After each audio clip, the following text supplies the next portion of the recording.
You ask Tiger to solve. This deals with linear equations with one unknown. The final result is t equals 71/24. Let's solve it step by step.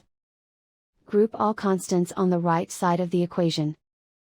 Subtract 11/12 from both sides. Combine the fractions. Combine the numerators.